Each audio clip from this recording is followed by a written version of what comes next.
a middle, and a what? That's right, beginning, middle, and an end. So, what's David, what's the last movie you saw? A Terminal. Is that the one with Tom Hanks, where he gets stuck? So, what's the beginning of that story? He gets stuck in the airport.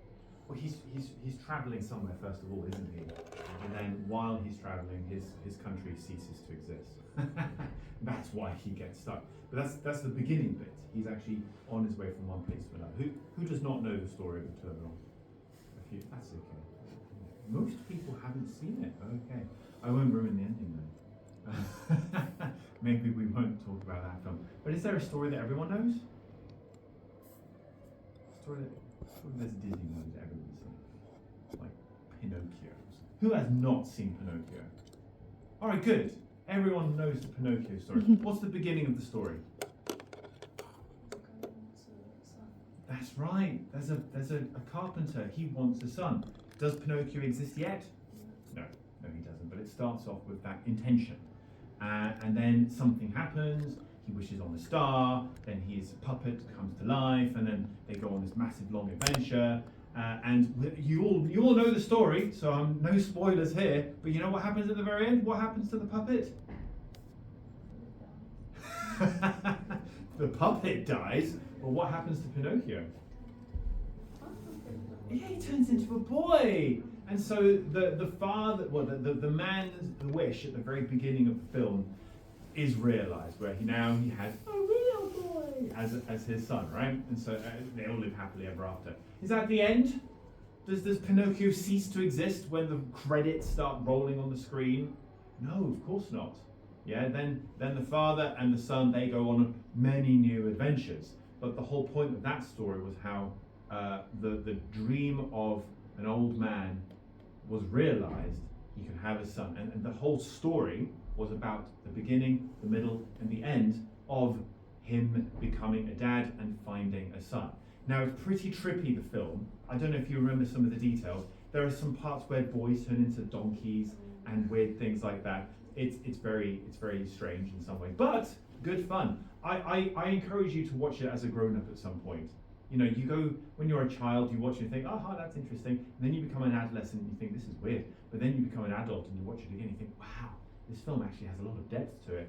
So in about 10 years' time, watch it again, maybe with your own children, and you'll discover how insightful this is about many aspects of life. Okay, but as a story, it had a beginning, a middle, and an end. And as I mentioned a moment ago, that wasn't the end of Pinocchio's life. That was, in a sense, just the beginning. Now, we don't know what happened because they never made a sequel. Yeah, there was no Pinocchio 2, probably because it would be quite boring. I don't know, would it be boring? It depends on what kind of life he chose to have. But the main adventure was going through this process of realizing his identity as the son of the carpenter, the Geppetto character. Okay, I'm sure you could do the same thing with any story that you can think of. Think of the Terminal, think of a book that you've read. There's a beginning, a middle, and an end, right? And so everything goes through that process of going on a journey. Are any of you taking exams this summer? David's taking some exams. You're taking some exams this summer. Yeah. Is English language one of those? Yeah. So for the English language exam, one of the things you have to do is you have to write a story, don't you? Yeah. And so, or a description. But for my students who I'm teaching about how to write a story, I always encourage them to plan their story by thinking what's going to be at the beginning, what's going to be in the middle, and what's going to be at the end. If you make a good plan, then writing your story is going to be much easier. If you want more advice on how to write a story, we can have a conversation after this. But I'm not here to give you a lesson on how to write a good story. The point I'm trying to make is that writing a good story is a bit like taking the reader on a journey. Yeah? You want to take the person who's the audience, whether that's an audience listening to the story or an audience sitting in a cinema spending 3 hours watching a story playing out on a screen, or if it's in a book, you're taking them on a journey. Yeah, just now we were singing, you take me on a journey, blah, blah, blah. And so a good journey has a destination, doesn't it?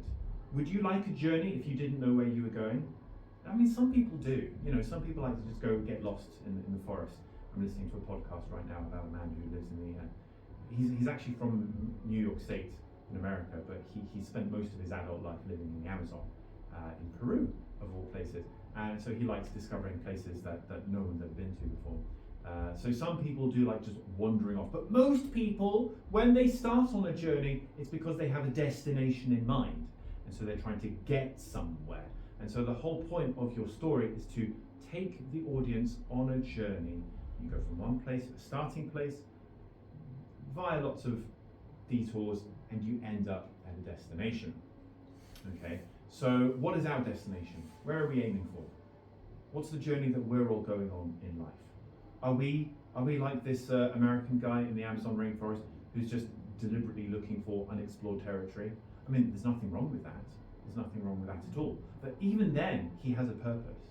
Even though he's exploring lots of places that no one has ever been to before, he has a reason why he's doing it. There is a goal in mind.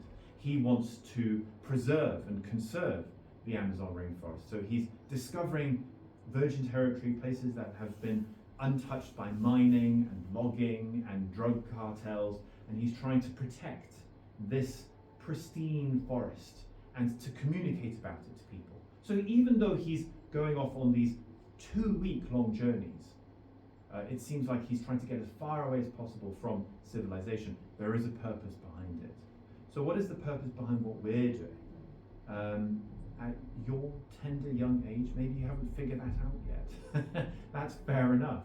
I think, you didn't ask to be born. You didn't ask to be raised in this world. You didn't ask to be living on this planet Earth, and yet here you are. And you might feel as if from time to time that life is just blowing you in various directions. Wherever the wind blows, that's where you go. And there's something to be said for that. You could not choose your parents. You could not choose the country you were born in. You could not choose the genes that you inherited from your ancestors. You could not choose the environment in which you live. You couldn't control or choose whether there's a war taking place or not. You can't control the economic environment. There are so many things you cannot control. And so in many ways, life just blows us in different directions. Now, I don't know if you know much about sailing. Does anyone here do any sailing? I doubt it. I'm looking at the room thinking, no one here does sailing. But, with a sailing ship, it is possible to harness the wind that's blowing in order to travel in the direction you want to go. Now, don't ask me how to do that, because I don't know either. I don't know much about sailing. So if I was stuck in the middle of the ocean with a ship with sails, I'd be probably as stuck as you would be. But some people who know about sailing, they know how to use the sails to point them in the right direction, so they catch the wind and it blows them in the direction they want to go in. So even though the winds might be blowing in all kinds of directions, they still have a destination in mind. They know where they want to go, and they use the environment, they use the climate, they use the weather to go in the direction they want to go. Which is great if you know where you want to go, but where are we going? Where should we be going? And I think now, this is the age during your adolescence when you really ought to be asking yourself the question, what am I doing with my life? Where am I going? What do I want to do? Now, I know many people my age, I'm 42, in my 40s, and I know some people my age who still haven't figured that out yet. They're wandering around, going from job to job, maybe going from experience to experience, going from relationship to relationship, and they haven't really figured out who they want to be, where they want to go, what they want to do. And so they're just meandering, going wherever the wind blows them. And they might get lucky sometimes and have a few nice experiences, but more often than not, they also get unlucky. Mishaps happen, setbacks happen, and then they get confused. Then they have a crisis. They wonder what to do. And especially in your 30s and 40s, you can put it into your diary. About 20 years from now, you all are going to go through something like a midlife crisis. It's been scientifically documented. People have done studies on measuring happiness, and they say that happiness is U-shaped, because in your early years, the first 20 years of your life, you tend to be most happy, especially when you think back to when you were 5 or 6. Everything was just fun and games. And then gradually it gets more and more unhappy. And the trough, the depths of unhappiness usually take place in your 30s and 40s. But the good news is, especially for me, after your 40s, it starts getting happy again, because you've gone through most of the difficult things in life. You've gone through parenting, you've gone through developing your career and financial challenges, and usually people by their 50s and 60s have figured out life. Their families are nice and stable, they're financially more stable, and they can enjoy life a bit more. So as I said, happiness is U-shaped. Most joy takes place at the beginning of your life, when you're young and carefree, and then life gets really hard, and then by the end of it, if you've done life properly, you should have rediscovered a lot of joy and happiness in your life. But it's not guaranteed, not at all. You know, some people, for them, the happiness starts here and then kind of goes on a kind of up and down, and then it just falls off a cliff. And then they literally might fall off a cliff. You know, it's quite tragic what happens to some people. But how can we make sure that when we go through the challenges and trials of life, that we know where we're going, that these challenges and trials are meaningful, that they're not just going to be something that distracts us or blows us off course or even compels us to give up, but we think, okay, there's a reason why I'm suffering, there's a reason why I'm going through these challenges, there's a destination I'm going on, this is all part of the journey, this is all part of my adventure. Yeah? Imagine that your life were a movie. What would the audience be screaming at the screen to you right now? Yeah? Elizabeth, don't do it! Or go that way, not that way. You know, they can see your life and they know where you're going. But what is it that the audience can see that you should be able to see, but maybe you're choosing to ignore? Yeah? Deanna, what is the audience screaming at you?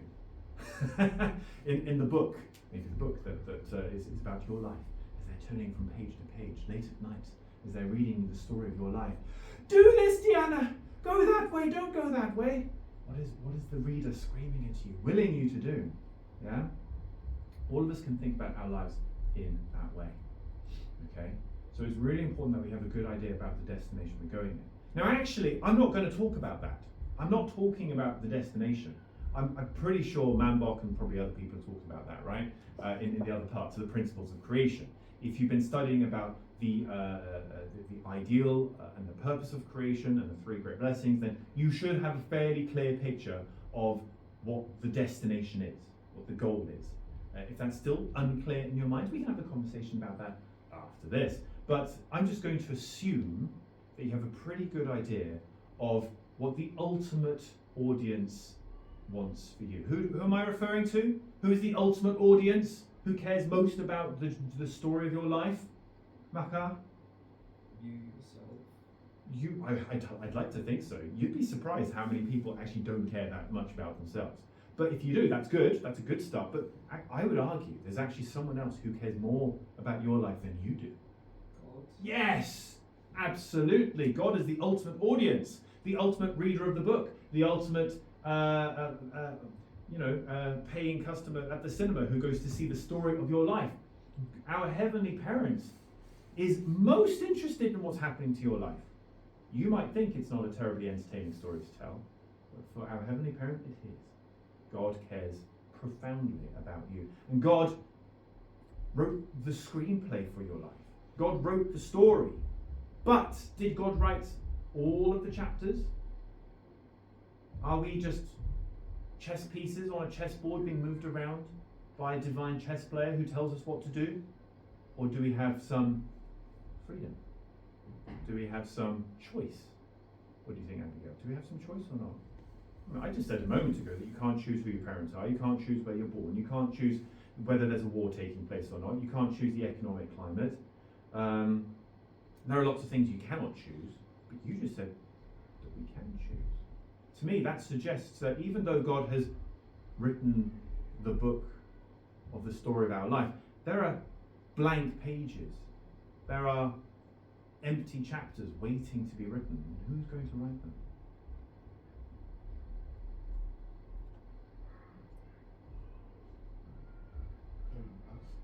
That's right. You're going to write your own story, aren't you? I'd like to think so. You should write the story of your own life. Don't let someone else write the story for you. You might not like how it ends. Yeah? Or maybe you want to take some of the ideas and suggestions that other people have given to you and think, yeah, that's a good idea. I think I'll write that into my story, but I also want to make sure that I get a say. Yeah, maybe some of the details I can be creative about, because we are all creative people. Yeah. Now, some of us, of course, are creative in artistic ways, maybe musically, or in terms of painting, drawing, or dance. But even if we're not very artistic in those respects, yeah, you can still be a creative person in many other ways, in science, in technology, in management, and organisation, and all sorts of things. We can all be creative people. We're all designed to be creative. Okay, so I've mentioned that there's this journey that we're going on. I mentioned the Pinocchio story, didn't I? And I mentioned that ultimately, when the film ended, that wasn't the end of Pinocchio's life. Actually, Pinocchio's life continued. So what was the point of the film, the story? Because originally it was a book, I think, an Italian story about the carpenter and his puppet. The whole point of the story is the journey from going from a fatherless puppeteer to having a real son. And then after the story ends, they continue enjoying life as a father and a son. So although the story ended, it wasn't the end of the life, was it? So when there's a beginning, a middle, and end in life, I'm not talking about the epic seasons of life, like, adolescence, adulthood, and then being an old person and then you die. That's not what I'm talking about. The kind of beginning, middle, and end that I'm talking about is the beginning, middle, and end, which ends, but after the end, life continues. I'm not sure if that's making sense to you. Maybe if I put it in this way. When you plant a seed, Deanna, I know your mum does a lot of gardening. Do you help her with the gardening sometimes? Yeah, okay. Have you ever planted seeds? Yeah? If you water them and give them the right environment, they got enough sunshine. I say this as someone who normally kills plants. There's only one plant that has survived, and it's a cactus. My wife tried to murder it a few weeks ago, so I'm desperately trying to keep one cactus alive. I managed to rescue it, and it's now sitting in my garden. But Deanna, when you plant the seed, it grows, and then what happens? Does it die and disappear? I mean, if I'm looking after it, maybe, but when you're looking after it, it grows more. What kinds of plants have you planted? Peas. Okay, great example. So you plant the pea seed. Is there a pea seed? I don't know. There is. Okay, you tell me. I've never planted seeds. You plant the pea seed. The seed grows into a plant, and then what does the plant make? Peas. And do you eat the peas? Which peas taste better, the peas from your garden or the peas from the supermarket? Garden. Ooh, there we go. Peas from the garden taste better. And once the peas are made, does the plant die? No. Does it continue growing peas? How often can you harvest peas from the plant? Once a year? Or is it several times a year? Several times a year. Okay, so when you plant the pea seed, I mean, anyone here do any gardening? No, we're all hopeless at gardening. Deanna's the expert in the room in gardening. But if you plant, my understanding is that when you plant a seed and the plant grows and then it bears fruit, it doesn't die after it bears fruit. Normally, the plant stays alive and it continues to make more fruit. Yeah? Has anyone noticed the blossom on the trees recently? Beautiful, beautiful springtime. There's apple blossom, there's cherry blossom, there are all sorts of blossoms on the trees right now. Do the trees die after they blossom? No. And what's the whole point of blossoming? The whole point of these flowers, I don't know if you've ever thought about this, but basically flowers are sexual organs, which is very interesting because we like to decorate pictures and furniture and carpets. And look, there are flowers on the carpet that we're standing on. Those are basically plant sexual organs, which is a very interesting idea indeed. Anyway, so these are the organs through which plants reproduce. Insects come along, they pollinate the flowers, the pollen pollinates the ova, then you get a fruit growing. And so in a few months' time, the apple blossom will turn into what, Elizabeth? Apple blossom will turn into... It's in the name. Apples, yeah? Rowan, cherry blossom will turn into cherries. Peach blossom, Abigail will blossom into, or will grow peaches. There we go. So the blossom turns into a fruit, and then in the autumn time, if there are no humans around to pick them off the tree, those fruits will just fall off, and they will plant new seeds in the ground, and new trees will grow. Ah, Elizabeth is now like, so that's why they do that. Okay, so does the apple tree die after the apples fall off the tree? No. In fact, we have an orchard here in Livingston House, don't we? The orchard is right there, and we have those apple trees over there. The apple tree, they don't look like they've got any blossom on them. That's really sad. Anyway, maybe it's the wrong weather for them. Maybe they will blossom later. But these apple trees give us apples every year. So when the apple tree went on its big adventure, like Pinocchio, going through its beginning, middle, and end, and the end of the story happens, did the apple tree die? No, it didn't. It then continued living, continued bearing fruit. But it couldn't bear fruit straight away, could it? First it had to be a seed in the ground, then it had to be a little sapling where the shoots were growing out of the soil and the roots were growing down. And this all took time, didn't it? It takes quite a bit of time to grow a tree. And then the tree would grow and grow. And this takes many years even for a tree, until at some point the tree is mature, and then it can grow fruit, right? So it took time to grow the tree. It takes time to grow, and that's one of the things that I want to write down. I think I'll write it down with the green pen, because I like the green pen. Here we go. Number 1. Growth takes what? Time. So we need to be patient. If we want to grow towards whatever destination we're aiming towards, we need to be patient, because growth takes time. You're preparing for your exams this summer, are you ready? Kind of, but you'd like a bit more time to get ready, wouldn't you? A bit more revision, a bit more study. Thankfully, you've got 2 months. Not to put too much pressure on you, but at least you do have 2 months to prepare. So you've got some time to continue growing in your ability to pass those tests. But what else are we aiming towards?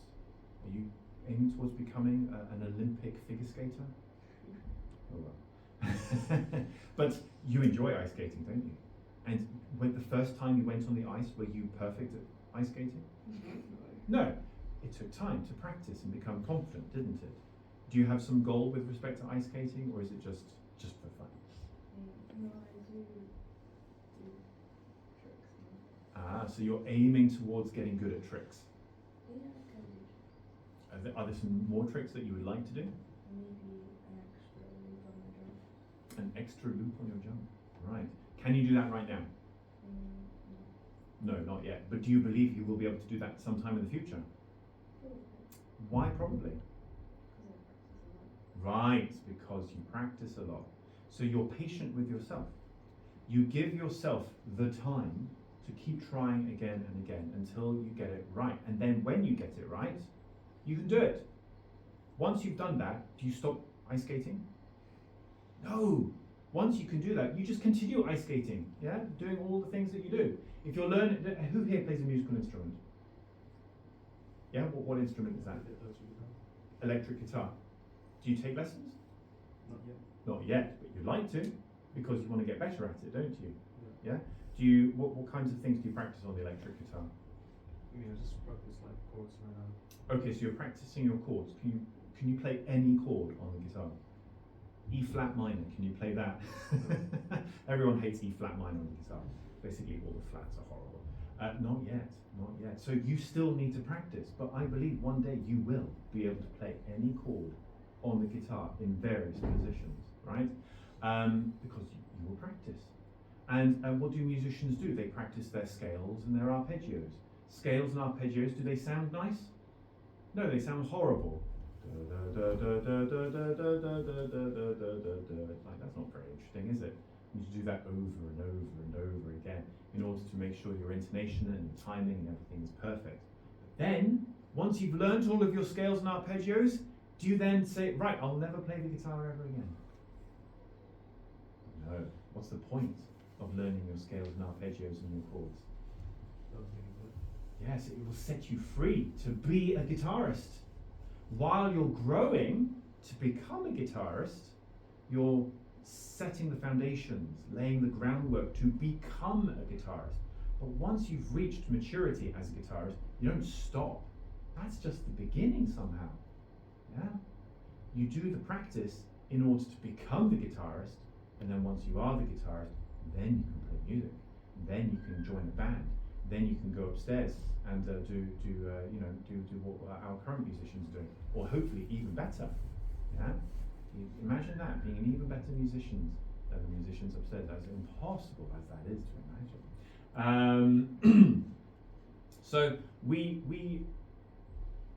learn over time. We spend effort growing over time to reach a goal, not so that we then stop, but to then to set us free, to then enjoy the freedom that has come with all of that practice, all of that training, all of that patience.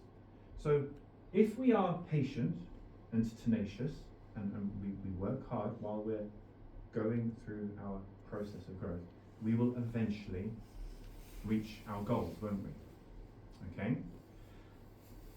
Now, in order to grow,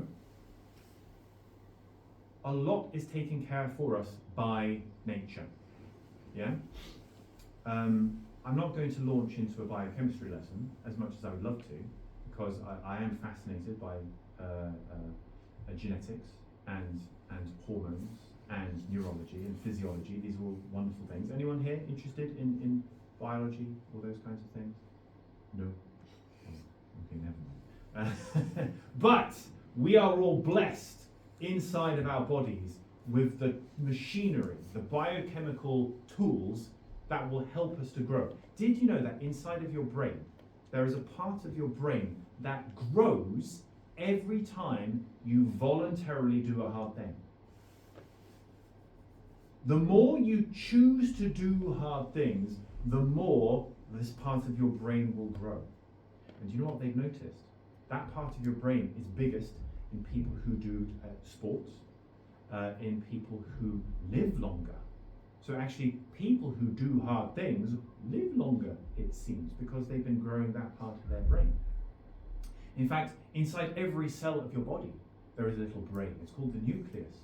It contains the library of information that makes you. It's called DNA, your chromosomes.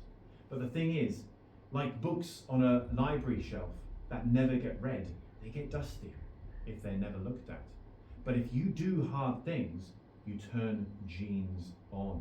The genes inside of your library, inside the cells of your nucleus, inside the nucleus of yourself, they get turned on when you do hard things. Actually, if you don't use them, you can also turn them off. This is a field of science called epigenetics, where you can turn genes on or off depending on what you do. So we all actually have the capacity within ourselves to do incredible things if we turn the genes on. But in order to turn the genes on, we have to choose to do so. Okay? So there are two very important lessons from that. We have within us the nature to grow. God, when God created all things of creation, took time for those things to grow, but also those things grew according to certain laws and principles. So the second point that I want to make is that everything grows according to the principle. Everything grows according to what? Right, what do I mean by the principle? It's basically natural law. You know, we use this word principle, but it could be anything. It could be, you know, the laws of the universe, natural law, It's just written into reality. Yeah, if I throw the pen up, it will fall back down because there are natural laws. We can even write mathematical equations to explain those relationships and those natural laws. There are principles that help us to grow. We didn't create those principles, did we? And in many ways, you don't have to think about it. Do you have to think about your heart beating? Do you have to think about breathing? Do you have to think about your eye dilating or constricting when the levels of light change? All of those things take place automatically. That's what I'm talking about when I'm talking about things growing according to the principle. There are rules. We didn't write the rule book, but the universe has rules. And we simply grow according to those rules. If you get enough sleep, and you eat enough food, and you regularly drink water, you will stay alive. Right? If you stop sleeping, if you stop eating, and you stop drinking, you will die. That's the principle. That's the natural consequence. If you know the rules of the game, and you play by the rules of the game, you win. Yeah? Abigail yesterday won at Monopoly yesterday. She beat me. I had 3 houses on Park Lane in Mayfair, but she had hotels and all the pinks and the oranges, and so eventually I landed on those and I lost. So that's the rules of the game. When you play by the rules, if you know how the game works, you win. Now some people think that they can ignore the rules of the game. Some people think that they can live a hedonistic lifestyle, they can put all sorts of rubbish into their bodies, like alcohol and drugs, and then they're surprised when they die at the age of 27. It's quite common actually. It's called the Club of 27. All of these famous performing artists who have a very short but prolific life where they create a lot of artistic content. People like Jimi Hendrix, Kurt Cobain, but then they die at the age of 27 because they embraced a very unhealthy lifestyle. Yeah? They were trying to ignore the natural principles of the world, but everything we do has consequences, doesn't it? And those consequences will catch up with us, and we can't escape them. So, like I said, we have this physiological body that we live in. If we take care of it, it will be healthy. If we don't take care of it, then there will be problems. And not only do we have this physical self, but we also have a what self? Spiritual self. And do you think just as there are laws which govern the physical world, do you think there might be laws which govern the spiritual world as well? Certain spiritual principles? Now, I think religious people sometimes make this more complicated than it needs to be. Yeah? The spirit world is actually quite simple. What is the spirit world made of? What do we breathe in the spirit world? We breathe love. And so all you need to know is how to love, quite simply. If you don't know how to love, you're not going to find the spirit world a fun place to be. Whereas if you do know how to love, you'll be fine. Now, there are some very stupid people who are academically not very intelligent, but they know how to love people, and they'll be fine. Yeah? Do you need to pass loads of exams in order to get to the spirit world? No, you don't. Do you need to make lots of money to get into the spirit world? No, you don't. You just need to be a person of love. Now, of course, if you have a lot of love in your heart, and you have the academic capability, or the financial capability, or whatever capability that God has blessed you with, you can use that love to pursue all sorts of exciting goals. That's where our creativity comes in. But in order to enjoy our eternal life in the spirit world, do we need anything besides love? Love is the most important thing.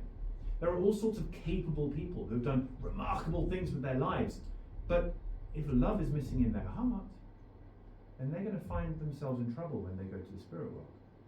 Because that is one of the principles by which we live. We want to enjoy our lives. We can't escape these principles.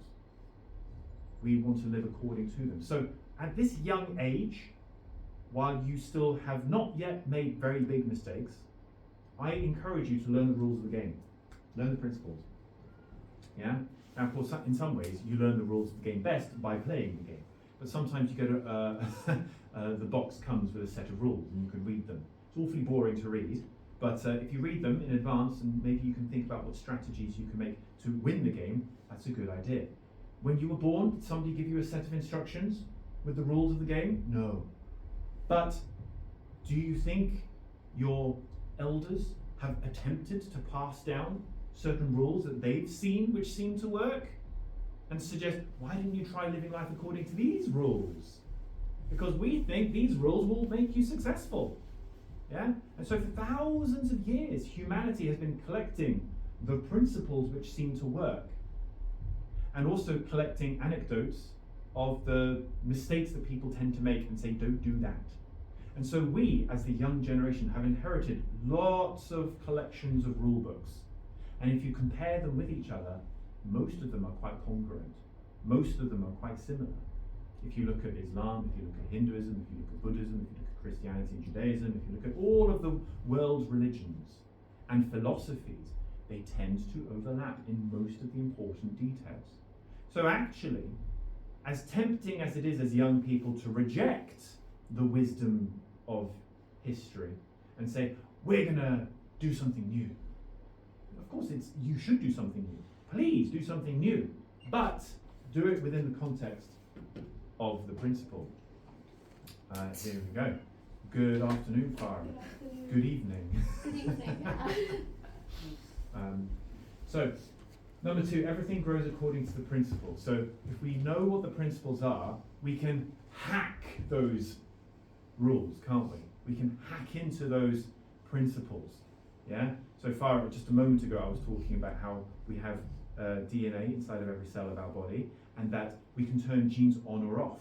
Yeah, you want to study medicine, this might be a really interesting point that you can go into investigating. How do we turn genes on or off? I explained that we turn certain genes on when we choose to do hard things. That there's a part of our brain that grows when we choose to do hard things. And actually people tend to live life longer when they have a bigger part of it. I can't remember the name of that part of the brain, but it's very long and complicated.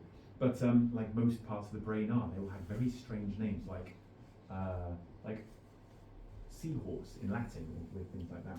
Anyway, the third point that I wanted to make regarding knowing the fact that there is a rule book, that the universe has rules, is that we as human beings have a very special part in the game. Because whereas everything else in the game of the universe just follows the rules automatically, we don't.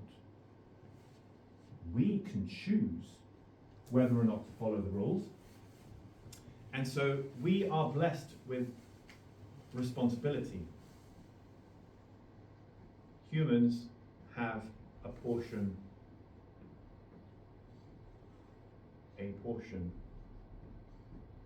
of what?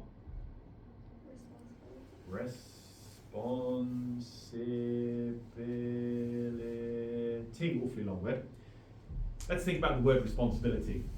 It means the ability to respond. Are you able to respond to whatever life throws at you? When the winds and the tempests and storms of life come your way, will you know how to respond, or will you just get blown away? Farah wasn't here when I mentioned it, but earlier I was talking about ships sailing on the ocean. They have a clear idea of the destination they want to go. And if you know how to sail a ship, you can point the sails in certain ways to harness the wind, whichever direction the wind is blowing, in order to guide you towards your destination. But if we don't have the ability to respond, it means we can't take responsibility. It means life just happens to us. And if we can't take responsibility, then we become irresponsible people. Irresponsible, unable to take responsibility. Irresponsible people tend to have a lot of bad things happen to them because they are unable to respond to what's going on around them. Irresponsible people are quite immature. They don't know how to love. They don't know how to manage their finances. They don't know how to manage their lives. Their lives tend to be quite chaotic. You might know some irresponsible people, yeah? Or you might know some immature people. But the good news is we have a choice. We all have a choice. God has blessed us with this choice to choose to be responsible. Do you know the story of the first human beings? Yeah, who are they? Makar, who are the first human beings? Adam and Eve. according to the story. I don't know if that was their real name, but that's what we're told in the Genesis, the book of Genesis, that the first man was called Adam, which in Hebrew just means man. Yeah, his name just means man, and Eve. Yeah, so there they are. And we're told in the story in Genesis chapter 1 that God blessed them. So far, no rules. No rules at all. Just blessings. Yeah, be fruitful, multiply, and have dominion. There you go, off you go. No rules. Just complete freedom. But in Genesis chapter 3, we'll skip chapter 2, because chapter 2 is basically another creation story. We'll skip chapter 2. But by chapter 3, the first rule comes along. And what is that rule? Only one rule that Adam and Eve are given. Do not eat the fruit from the tree of the knowledge of good and evil. Yeah? There's a lot of words there. Very hard to remember. But it's only one rule. Only one rule that they had to follow. They had to respond to that rule. If they had chosen to exercise their responsibility and follow that one rule that God gave to them, then over time, they would have reached the destination of becoming mature individuals. That's what God wanted. God didn't want them to invent cryptocurrencies. God didn't want them to create the Champions League. Nothing wrong with cryptocurrencies and Champions League. I think they're fascinating. But the one thing that God wanted Adam and Eve to do was to create a family of true love. That's it. Really simple. Really simple. The three great blessings: be fruitful, multiply, have dominion. I'm not going to go into that because you should have studied it already, or you're going to continue studying it and to keep diving further into and understanding what is that rule: be fruitful, multiply, and have dominion. What are these three great blessings? I invite you and encourage you to investigate those rules for life. But today's talk is primarily about this one, the thing about responsibility, what we choose to do. Because in chapter 1, section 5 of the Divine Principle, the whole point of this talk today, the process of growth, there are many lessons we can take from this section, but the one point that I want to emphasize is that for us to grow, we must choose to take responsibility. We can't abandon responsibility. We can't ignore responsibility. We can't defer or abdicate responsibility to someone else. We can't say, oh, I'll just leave it to my parents, it's their responsibility. And if my life is messed up, then it's their fault. I know this guy from India, he tried suing his parents for giving birth to him. Can you imagine that? The ingratitude and self-centered hubris to say, my life is so rubbish, I should not have been born, it's your fault for giving birth to me, I'm going to sue you. No, that's not taking responsibility, is it? No. No, taking responsibility means, this is my situation. Where do I want to go? How am I going to get there? What do I need to do to get there? And we all can make that choice. We all can choose to do that. And you might be tempted to ask yourself, why? Why does God give us this portion of responsibility? It's really annoying. Why can't I be a dog or a pea plant that just grows automatically following the rules that it's been given, just following the principle? Why did God give human beings this annoying, frustrating, inconvenient responsibility? Well, actually, this word responsibility, it's a superpower. Because it's the gateway to ownership. God created us with blank pages in the story of our life because we are also meant to be the co-authors of our life. We are meant to be co-creators of our life. And in fact, not only are we meant to be the co-creators of our own lives, we're also supposed to be the co-creators of the entire universe. Even though God created the universe, there are many things that we take from the universe and make even better. Think about cheese. Yeah, God didn't invent cheese. Humans did. And thank God they did, because I love a good cheese. What's your favourite cheese, Makar? Cheddar? Alright, nothing wrong with a good cheddar, nothing wrong with mine's manchego personally, but there are all sorts of really good cheeses, aren't there? Now, God did not make cheese. God made animals that lactate, yeah, goats and cows and sheep. And also God created stomachs. I don't know if you know that, but you need a stomach in order to get the enzymes to make the cheese. And then we can make cheese. Did God invent cake? No. We took the eggs and the milk and the flour that God gave to us, and even the flour we had to use some creativity to make that. And then we make cake. Yeah? There are so many things that we can make. God wants us to use our creativity to make this universe, which is a wild forest, into a garden.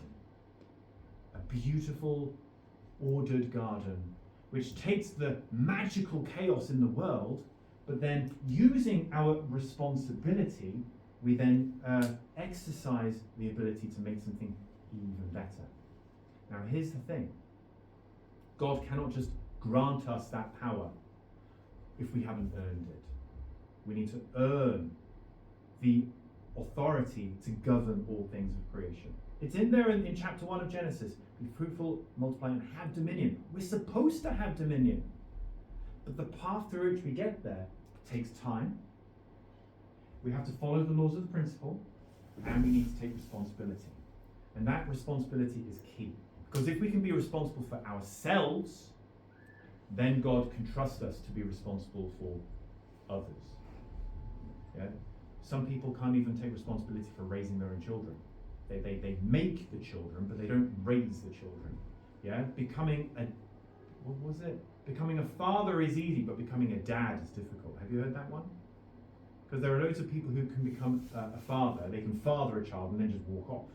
But becoming a dad means that you have to be responsible. You have to stick around. You have to support the mother of your children. You have to help nurture those children and all those other kinds of things. So we need to take responsibility. So when you take responsibility, you earn the authority to be the person who can own everything, ultimately. Does that sound like an exciting destination? Does the last chapter of the story of the book of your life end with, and he lived happily ever after with everything he ever wanted? That she won at life?